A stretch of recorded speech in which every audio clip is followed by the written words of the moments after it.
Hi, this is Prakash from Carson. முன்னாடி video வந்து பாத்தீங்கன்னா நம்ம ஆடிசன் ஓச்சே 2க்காக ஒரு வீடியோ போட்டிருந்தோம். ஸோ அந்த வீடியோல வந்த ரெஸ்பான்ஸ் பாத்தீங்கன்னா நம்மளுக்கு ஒரு பெட்டர் ரெஸ்பான்ஸ்னே சொல்லலாம். ஸோ ஏகப்பட்ட என்கொயரிஸ் ஃபார் ஆடிசன் ஓச்சே 2. பட் நம்மளால லிமிடெட் குவான்டிட்டி தான் ஸ்டாக் முன்னாடி கொடுக்க முடிஞ்சது. பட் இப்போ உங்களுக்கு அந்த கவலை வேண்டாம். இப்போ பாத்தீங்கன்னா ஒரு huge number of stock load பண்ணியிருக்கோம். இந்த குவான்டிட்டி நீங்க நம்ம 3 பிரான்ச்சஸ்லயுமே ஆடிசன் ஓச்சே 2 சீரிஸ் இனிமே அவைலபிளா கிடைக்கும். ஸோ அதுல பாத்தீங்கன்னா நம்ம கிட்ட ஆடிசன் ஓச்சே 2 கோஆக்சல் ஏவி எக்ஸ் 6.52 அதுவும் வந்துடுச்சு.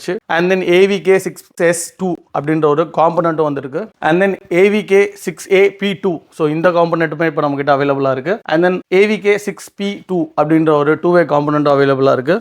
And then AV1.12 அப்படின்ற ஒரு ஓச்சேவோட டியூட்டர் இப்போ நம்ம கிட்ட அவைலபிளாக இருக்கு. And then AV3.02 அப்படின்ற ஒரு மிட் ரேஞ்ச் இப்போ நம்ம கிட்ட அவைலபிள் இருக்கு. ஸோ இது ரொம்ப லிமிடெட் டீலர்ஸ்க்கு தான் இந்த ஓச்சே 2 அப்படின்ற ஒரு சீரிஸ் ஆல் ஓவர் இந்தியாவிலே கொடுத்துருக்காங்க. ஸோ இப்போ ஒரு ஹியூஜ் குவான்டிட்டி நம்ம லோட் பண்ணியாச்சு. ஸோ உங்களுக்கு இந்த ஓச்சே 2 ப்ராடக்ட் ஸோ த்ரீ வே ப்ராடக்டாக இருந்தாலும் சரி, இல்லை 2-வே ப்ராடக்டாக இருந்தாலும் சரி, இல்லை கோஆக்சல் இருந்தாலும் சரி, இப்போ நம்ம கிட்ட ரெடிலி அவைலபிள் இருக்கு. ஸோ அண்ட் தென் மாஸ் குவான்டிட்டிலும் அவைலபிள் இருக்கு. ஸோ இது நம்ம 3 பிரான்ச்சஸ்லுமே உங்களுக்கு அவைலா இருக்கும். ஸோ உங்களுக்கு ஓச்சே 2ல என்ன ப்ராடக்ட் வேணும், ஸோ அந்த ப்ராடக்ட்டை பற்றின டீடைல்ஸ் இல்லை பிரைஸ் என்கொயரிஸ் எதுவாக இருந்தாலும் கீழே வீடியோவில் இருக்க நம்பருக்கு கால் பண்ணுங்க.